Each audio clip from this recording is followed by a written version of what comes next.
every single day. I'm gonna make something great. That's my way.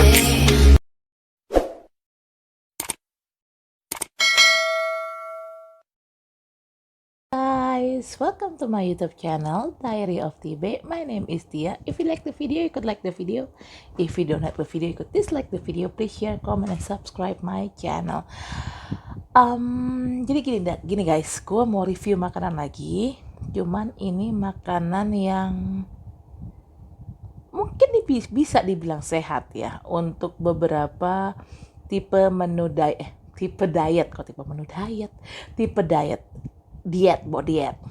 Jadi di sini gue akan mereview salah satu makanan atau cemilan, lebih tepatnya lebih cemilan untuk diet yang namanya DEBM alias diet enak, bahagia, menyenangkan. Jadi D-nya diet, E-nya enak, B-nya bahagia, M-nya menyenangkan.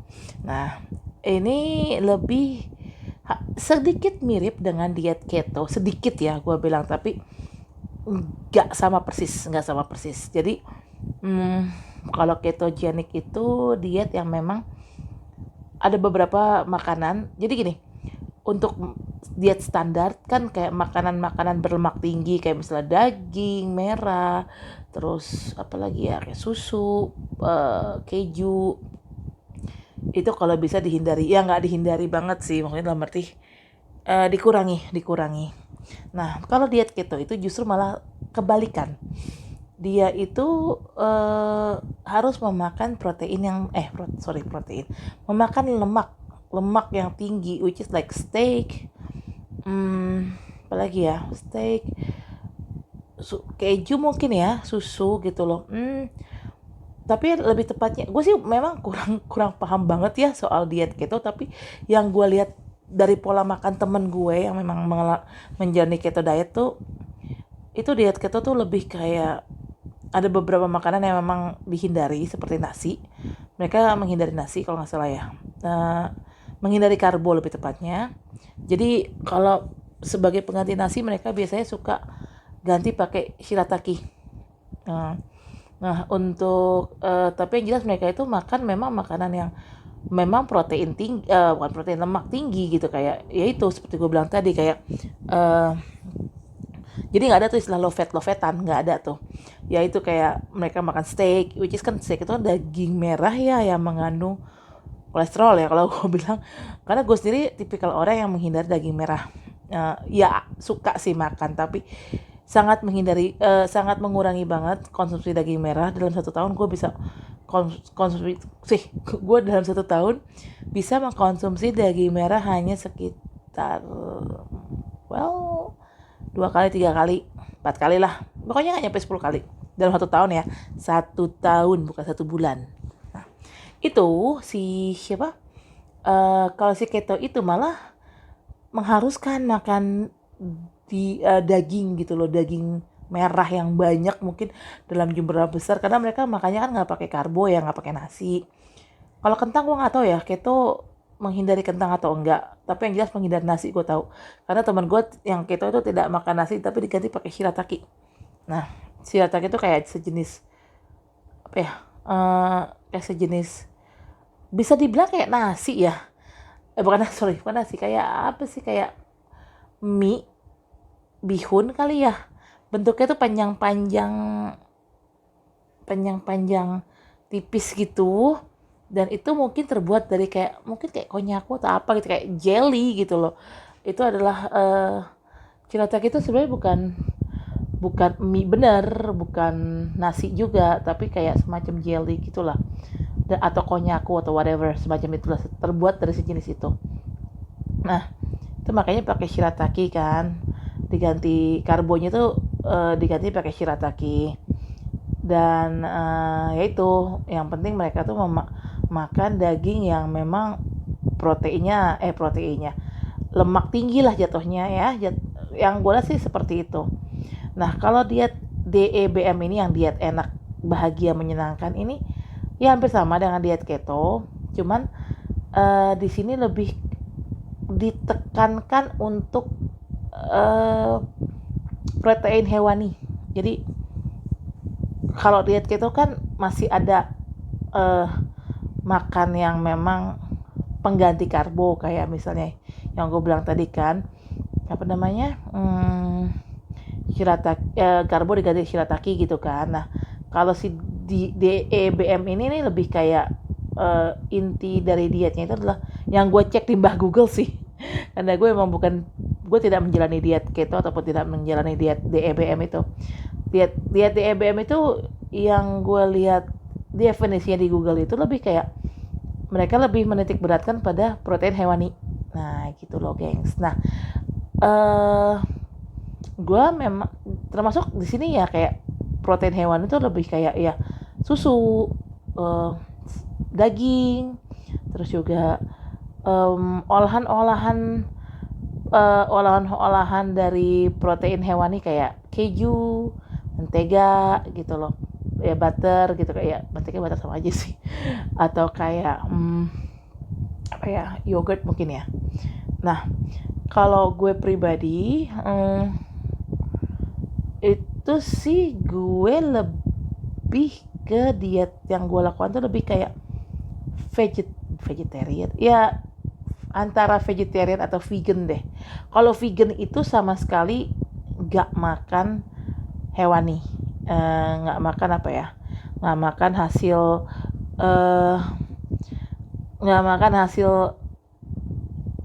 olahan hewani, kayak misalnya keju itu enggak, terus apa lagi, keju, terus susu, setahu gue sih vegan gitu ya. Kalau vegetarian itu dia kalau vegan tuh totally memang beneran harus bener-bener sayur banget deh gitu loh, dan tidak mengkonsumsi segala sesuatu yang sifatnya hewani, entah itu olahannya ataupun dagingnya. Enggak, itu kalau vegan setahu gue. Kalau vegetarian itu masih bisa mengkonsumsi olahan dari si dari si hewani ini, dari protein hewani ini. Misalnya vegetarian, lo bisa makan salad kan terbuat dari sayur kan. Nah lo masih bisa makan salad pakai keju, either feta cheese, either cheddar gitu, masih bisa mengkonsumsi protein hewani juga gitu loh, atau olahan dari protein hewani kalau tuh vegetarian ya. Jadi tuh kayak masih boleh makan telur, kalau telur kan memang dari hewani kan. Susu masih boleh minum susu, masih boleh makan mentega, tapi mungkin yang mentega unsalted kali ya, biar unsalted butter tuh yang nggak asin gitu, jadi mentega lebih kayak lebih hambar gitu ya, lebih tawar rasanya, lebih plain. Karena kenapa unsalted? Karena kita juga nggak boleh, orang-orang yang diet itu sangat menghindari atau sangat mengurangi konsumsi garam sama gula. Boleh makan tapi sangat-sangat dikurangi dan sangat-sangat jaga, karena kalau gula kan jelas manis ya. Itu memang nggak bagus juga buat tubuh, karena bisa bikin diabetes gitu kan. Kalau misalnya untuk yang garam itu kan memang juga bisa menambah kadar air lah di tubuh, which is like kan tubuh kita selain dari terdiri dari lemak juga terdiri dari air gitu kan. Jadi orang-orang diet itu sangat either vegetarian, either vegan, pokoknya mostly diet itu common banget mengurangi gula sama garam. Bahkan ada yang tidak mengkonsumsi gula sama sekali dan garam sama sekali. Jadi mereka itu untuk memberikan cita rasa manis pada makanannya biasanya pakai gula diet yang kayak model itulah, yang titik-titik slim, titik-titik karena slim. Nah itu lebih tepat, udah jelas ya. Nah pakai yang gula diet gitu, atau mungkin misalnya di rasa manisnya itu bisa didapat dari sayuran. Kayak contoh bawang bombay itu kalau digoreng, jadi di chop goreng, di caramelize lah namanya, itu akan mengeluarkan cita rasa manis. Ya memang nggak semanis gula sih, tapi ada cita rasa manisnya. Nah, biasanya orang-orang yang diet gitu, terutama yang diet ketat ya, itu biasanya memang mengurangi gula, bahkan sama sekali tidak konsumsi gula, dan mereka itu mengganti gula dengan yaitu dari bawang bombay yang digoreng gitu kan ya, sehingga tercaramelize dengan baik dan memang itu rasanya manis, itu ditambahkan ke menu makanan mereka gitu loh. Atau mungkin pakai manis dari madu bisa gitu kan. Madu kan jelas itu kan dari hewani ya, bukan gula kan. Kalau gula kan dari tebu. Terus juga atau bisa diganti dengan buah-buahan gitu kan. Ya misalnya mau masak apa nih, terus mau ada rasa manis-manis sedikit, ya udah tambahin aja kayak buah apa kayak gitu, pokoknya yang dicombine biar cocok dengan rasa makanannya gitu loh. Nah makanya gue itu tipikal orang yang mencoba untuk menjadi vegan. Jadi kayak menjadi vegan, iya, dibilang vegan 100% juga enggak, dibilang vegetarian 100% enggak, tapi gue mencoba untuk menjadi vegan ataupun vegetarian, tapi tidak dengan keto ataupun DEBM ya. Nah, di sini gue akan mereview makanan atau snack untuk orang-orang yang melakukan diet DEBM itu, diet enak, bahagia, dan menyenangkan. Dan gue juga mereview satu produk makanan, lebih tepatnya ini lebih minuman ya, bukan minuman sih, cair dia, yogurt. Itu untuk yang vegan, untuk khusus orang-orang vegan. Karena yogurt ini tidak terbuat dari protein hewani. Yogurt ini terbuat totally dari nabati asli. Yogurt apa? Terbuat dari nabati apa? Kelapa. Oke, untuk reviewnya check this out. Dapat coconut yogurt. What is it? Nah, ini enak loh, sumpah enak. Cobain ya.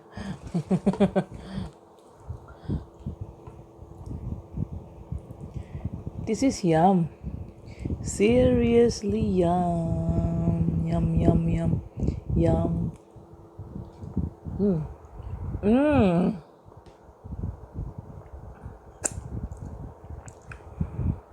Ya rasanya kayak apa ya? Ini yogurt vegan ya. Ini yogurt vegan. Karena terbuat dari coconut atau kelapa. Rasanya asam, kayak yogurt.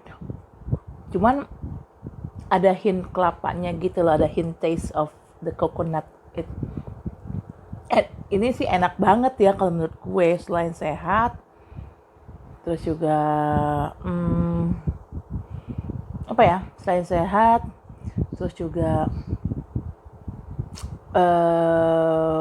bagus buat pencernaan sih yang jelas, dan enak gitu, dan nggak manis. Bukan nggak manis sih, manis, tapi manisnya itu manis natural gitu, manis naturalnya kelapa, dan rasanya itu kelapa banget sih. Tapi bukan kayak santan ya, rasanya ya beda. Kalau santan kan ya rasanya gitu, kalau ini ya rasanya kayak lo makan kayak lo makan kayak kelapa ya, kayak gitulah kurang lebih rasanya. Enak banget, sumpah gue suka banget sih. Ini jelasnya sehat karena kan gue vegan.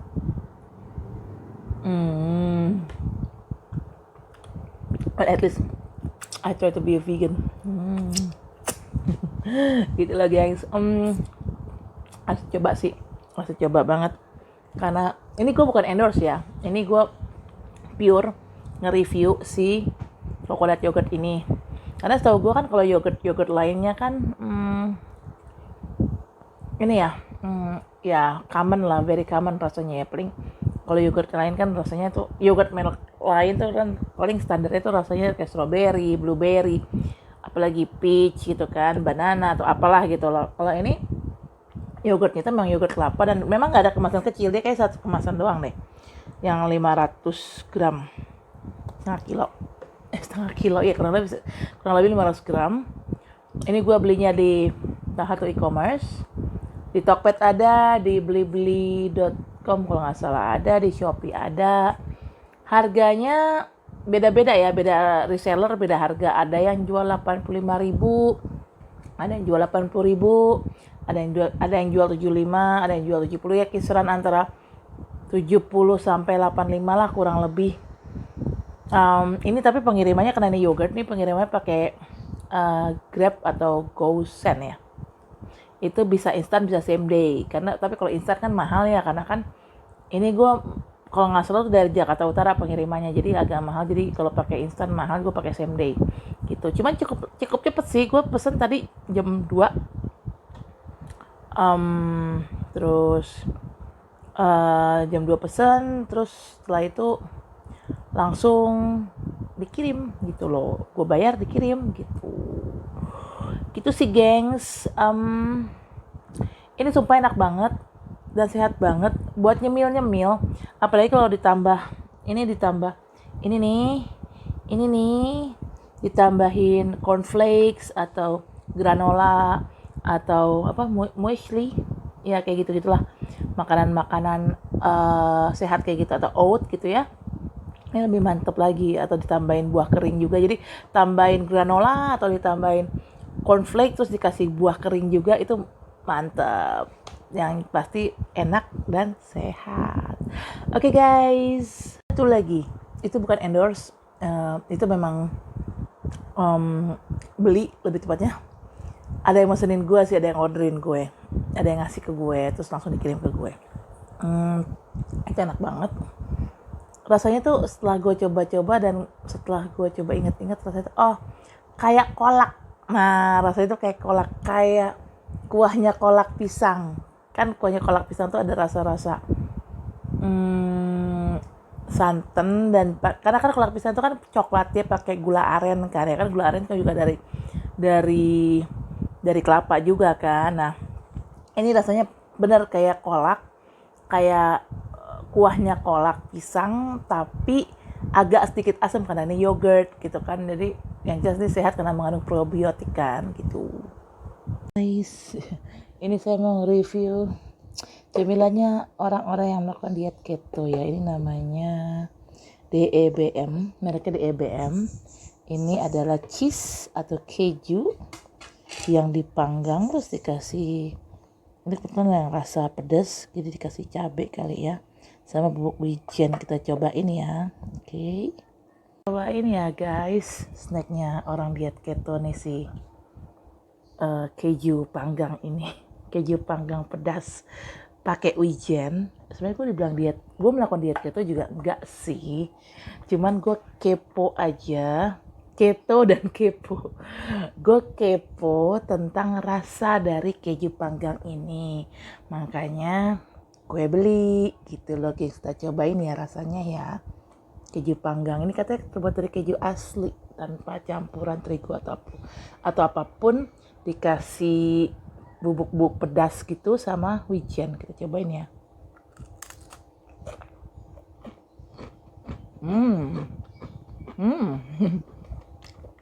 Dulu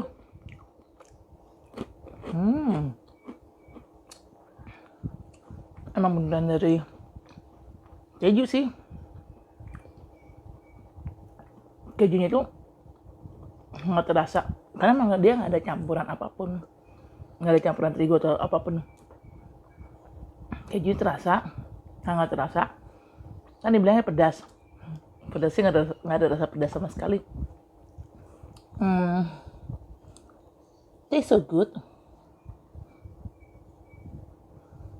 Baunya sih bau wijen, ada bau kayak bau sushi gitu.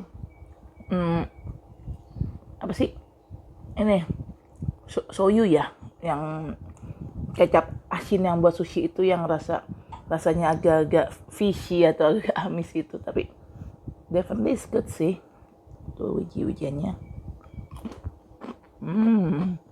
enak. Jadi katanya sih, walaupun terbuat dari keju asli, ini nggak bikin gendut sama sekali. Kenapa? Karena kan orang-orang yang melakukan diet keto itu, mereka itu makan yang memang berlemak tinggi, kayak daging, keju, terus apa lagi? Cream cheese ya. Gue nggak tahu deh, pokoknya yang mereka melakukan diet tuh yang memang mengkonsumsi segala sesuatu, mengkonsumsi makanan-makanan yang memang berlemak tinggi. Dan memang ada pantangannya juga, kalau nggak salah mereka nggak boleh makan nasi deh. Jadi kalau memang mereka mau makan nasi, hanya mereka ganti nggak boleh makan nasi, nggak boleh makan mie gitu loh. Jadi untuk pengganti nasi dan mie biasanya mereka makan pakai shirataki gitu. Well, sebenarnya sih bagus sih keto tuh, katanya bisa bikin kurus malah, walaupun lo mau konsumsi lemak tinggi tapi bisa bikin kurus. Tapi gue sendiri sih belum. Gue sendiri yang gue apply untuk gue pribadi, gue tidak diet mayo. Kalau diet mayo kalau nggak salah nggak makan karbo sama sekali. Gue nggak bisa nggak makan karbo, nggak makan nasi, nggak makan mie, nggak makan kentang kalau nggak salah ya. Pokoknya benar nggak, no karbo. Gue nggak bisa diet model begitu, karena tipikal gue tuh tipikal yang perut nasi. Kalau belum kena nasi itu belum nendang rasanya. Gue sendiri melakukan diet tuh, sebenarnya sih gue diet bukan karena gue pengen kurus, tapi lebih karena pengen sehat. Karena udah usia ya, udah tahun ini gue 40, bulan Juni ini gue 40. Ini 2021 gue 40 tahun. Ini bulan Juni besok. Jadi sekarang masih hitungannya, karena ini masih bulan Januari, jadi hitungannya gue masih 39 sebenarnya. Nah, gue sendiri memang melakukan diet itu bukan karena pengen kurus seperti gue bilang tadi. Gue pengen sehat karena udah faktor umur ya. Gue nggak mau nanti di usia gue tua gue sakit-sakitan hanya karena gue nggak bisa jaga makan. Insya Allah jangan sampai. Jadi dari sekarang gue berusaha untuk jaga makan. Memang dari dulu keluarga gue diajarin sama mama itu kurang mengkonsumsi daging merah. Bukan karena mahal, kita mampu kok beli daging gitu loh, daging merah. Cuman emang daging merah itu kan mengandung kolesterol ya, kayak kambing, sapi, itu mengandung kolesterol.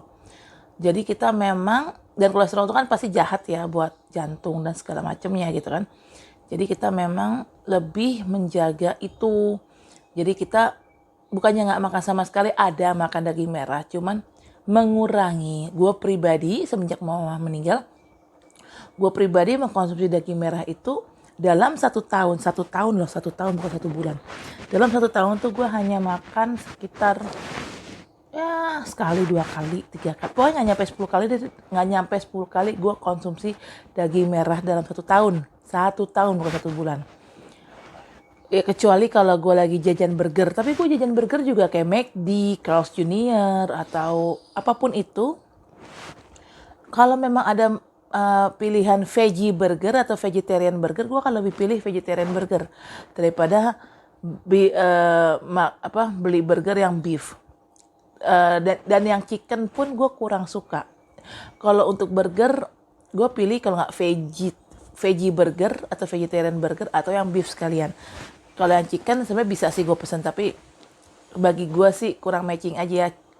Ayam digoreng kan biasanya kan fried chicken gitu kan, kalau dijadikan isian burger atau fried chicken dijadikan isian burger, bagi gue sih itu adalah 2 hidangan yang harusnya terpisah sih.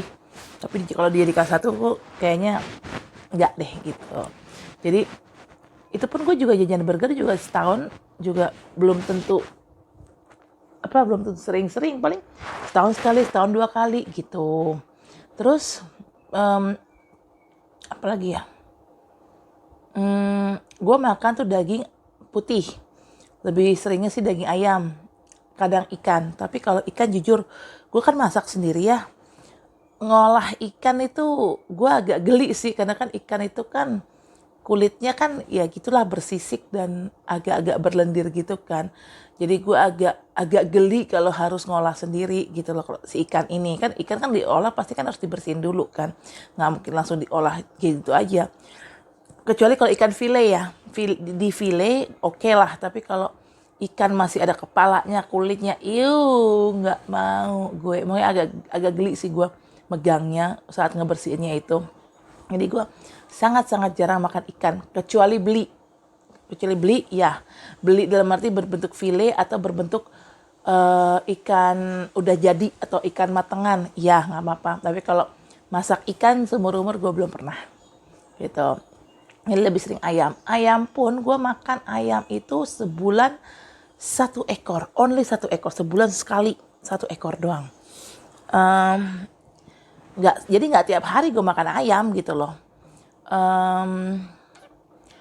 Yang jelas gue sih ngurangin gorengan. Ya bukan nggak makan gorengan sama sekali, makan. Tapi dalam 1 bulan itu adalah makan gorengan, tapi nggak tiap hari. Ya sesekali lah, 3 kali 4 kali lah gitu loh. Terus ngurangin, bukan nggak sama sekali makan ya, tapi ngurangin nyemil. Dalam 1 bulan belum tentu gue nyemil. Dalam 1 tahun paling gue nyemil cuman beberapa kali, nggak nyampe 10 kali. Karena emang gue termasuk orang yang jarang nyemil, karena di kamar gue pun jarang ada cemilan. Terus kayak es krim, coklat itu juga sebulan sekali belum tentu gue makan es krim ataupun coklat. Jadi hitungannya itu sekarang bukan per bulan tapi per tahun. Dalam per tahun gue makan es krim atau coklat bisa dihitung pakai jari. Intinya nggak nyampe 10, paling cuma 2 kali 3 kali, that's it gitu loh. Terus gue ngurangin minum manis, bukannya nggak minum manis sama sekali, ada minum manis ya, tapi dalam 1 bulan itu belum tentu gue minum ada yang minum manis. Kadang-kadang gue sama sekali dalam 1 bulan tuh nggak minum manis sama sekali. Gue selalu minum air putih, lebih banyak gue air putih. Tapi adalah cheating sekali 2 kali ada gitu, tapi nggak tiap bulan gue ngelakukan cheating untuk minum manis itu. Karena kan manis itu diabetes ya, menyebabkan diabetes. Jadi ya gue mengurangi itu. Cuman emang gue cravingnya itu air putih, tapi air putih dingin, RS. Gue paling, nah itu tuh nggak bisa lepas gue. Kalau suruh milih, mending gue nggak minum Coca-Cola, nggak minum soda-sodaan, nggak minum manis-manisan, nggak minum yang manis-manis lah intinya, daripada harus nggak minum air putih dingin. Itu nggak bisa. Gue lebih pilih air putih dingin, soda ataupun minum manis. Gue lebih pilih air putih dingin gitu. Nah itulah keranjingan gue terhadap air putih dingin, segitu cintanya gue. Untuk makan nasi gue nggak banyak sebenarnya sih. Cuman sekali makan tuh paling cuma 10 suap doang, nggak nyampe 20 suap. Emang berarti memang porsinya nggak terlalu banyak. Dan gue itu memang mengurangi frekuensi makan dalam 1 hari. 1 hari kan orang standarnya makan 3 kali ya. Gue malah 1 hari tuh makan 2 kali. Biasanya makan pagi tuh gue skip. Biasanya kecuali kalau lagi lapar banget, lagi kehabisan energi, misalnya gue habis baca tarot atau habis meditasi, itu kan gue kehabisan energi. Efeknya di gue kalau kehabisan energi itu adalah lapar naujubillah. Jadi biasanya kalau lagi kehabisan energi dan lapar naujubillah nggak bisa gue tahan, iya gue makan pagi terpaksa. Bahkan gue bisa makan tengah malam kalau emang lagi kehabisan energi dan lapar berat gitu ya. Karena kalau kehabisan energi di gue itu rasanya tuh kayak nggak makan seharian. Nah itu rasanya kayak gitu. Padahal baru makan 1 jam yang lalu, tapi kayak nggak makan seharian, lapernya tuh ya. Tapi kehabisan energi, dan gue kan yang main tarot gitu kan, narotin orang. Itu kan gue pakai energi gue gitu kan. Dan itu meskipun energi gue termasuk besar, tapi itu memakan energi gue, dan itu terkadang membuat energi gue tuh habis, dan akhirnya gue sering kelaparan gitu loh. Tapi kalaupun kelaparan juga gue berusaha untuk nahan sih. Kalau masih bisa tahan, gue tahan gitu. Tapi kalau gue lagi kehabisan energi, biasanya ya gue makan tuh 2 kali sehari. Yang tadinya normalnya makan 3 kali sehari kayak orang-orang, sekarang jadi 2 kali sehari makannya gitu. Dan porsi makannya juga nggak terlalu banyak gitu, nggak munjung gitu. Dalam 1 piring tuh nasinya nggak munjung gitu, karena kan nasi putih juga kalau makan terlalu banyak juga itu bisa menyebabkan diabetes, karena mengandung kadar gula. Nasi putih kan mengandung kadar gula yang cukup tinggi. Kalau makan nasi merah atau nasi hitam, black rice, gue kurang suka sih rasanya. 1 kurang suka rasanya, 2 mahal. Kalaupun mahal sih mungkin oke lah, nggak masalah, tapi rasanya gue kurang suka. Walaupun itu sehat, Karena makanan sehat udah pasti nggak enak gitu, rasanya tuh membosankan, jadi kurang suka aja. Jadi gue tetap makan nasi putih, tapi memang porsinya gue kurangin, frekuensi makannya gue kurangin gitu loh gengs. Baik lagi, memang belum ngefek di badan gue sih, paling turun cuma 12 kilo, nggak nyampe turun sampai 30 kilo, enggak sih. Sebenarnya target gue tuh harus turun lagi tuh 35 kilo lagi, tapi ya sudahlah. Gue diet tuh bukan karena pengen kurus, tapi pengen sehat, itu aja sih, supaya nanti di hari tua gue nggak penyakitan gitu loh. Jadi sebelum umur 40, gue berusaha menjaga pola makan gue, nggak ngurangin, nggak membatasi, cuman bukannya gue pantang gitu ya, nggak ada pantangan, tapi cuman mengurangi. Bener, bukan yang nggak mengurangi sih, nggak pantang, tapi gue cuman mengurangi kayak es krim, coklat, cemil-cemil kayak Citato gitu-gitu. Gue masih makan, dalam 1 tahun tuh gue masih makan, tapi nggak sering gitu loh. Dalam 1 tahun ya, bukan 1 bulan ya, nggak sering gue melakukan itu. Jadi memang gue sangat mengurangi, tapi bukan berarti pantang, bukan berarti gue nggak makan sama sekali, enggak sih. Pasti ada gue cheating-cheatingnya, kayak apa, makan cake gitu, cheesecake. Gue suka banget cheesecake, tapi kan kalau sering-sering kan nggak baik buat tubuh ya kan. Bikin gendut yang jelas kan. Kalau gendut kan ya penyakit jantung atau apa, diabetes atau apa, kan memicu semua penyakit gitu. Jadi nggak apa-apa gue gendut, yang penting asupan makan gue tuh terjaga. Jadi gendutnya tuh gendut sehat, bukan gendut penuh lemak dan kolesterol. No gitu loh gengs. Oke guys, sorry, saya seksi sekali. Tadi review tentang produk untuk diet DEBM, alias diet enak, bahagia, dan menyenangkan. Sebenarnya sih nggak menyenangkan juga sih, rasanya agak sedikit aneh. Enak sih, tapi apa ya, beda ya, si keju panggangnya itu di mulut gue lama-lama kok kayak little bit weird. Awalnya enak, tapi kalau pas untuk beberapa kali nyoba kok rasanya kok gini sih gitu loh. Tapi untuk yang produk vegannya, apa, kalau yogurt coconut itu enak banget, sumpah enak banget. Itu rasanya kayak kolak kan, kolak pakai santan kan, kolak tuh pakai santan. Nah ini kolak tapi dijadiin yogurt gitu, jadi ada rasa kolaknya, tapi ada kayak ada asam-asam yogurtnya gitu. Dan yang jelas tuh sehat, yang yogurt kelapa tuh sehat banget untuk vegan, untuk orang-orang yang menjalani vegan atau diet vegan. Itu gue suka sih rasanya. Itu ada 2 rasa sih, ada yang plain, ada yang unsweetened, ada yang plain ya kalau nggak salah. Pokoknya ada yang unsweetened, ada yang sweet. Unsweetened atau plain, ada juga yang sweet. Yang sweetnya itu juga nggak pakai gula. Gulanya itu dari bukan gula putih, tapi dari brown sugar. Which is brown sugar kan juga itu dari gula kelapa, gula aren. Itu kan dari kelapa juga kan. Nah, itu enak banget rasanya, sumpah enak. Dan yang jelas tuh sehat banget. Okay guys, I think this is for now. Thank you for watching my video. See you in the next video. Untuk ya, next video bisa macam-macam ya. Bisa next videonya soal tarot, bisa next videonya soal review makanan lagi, atau review tempat baru, atau mall baru, atau review review atau masak-memasak lagi ya guys. Oke, see ya, dah.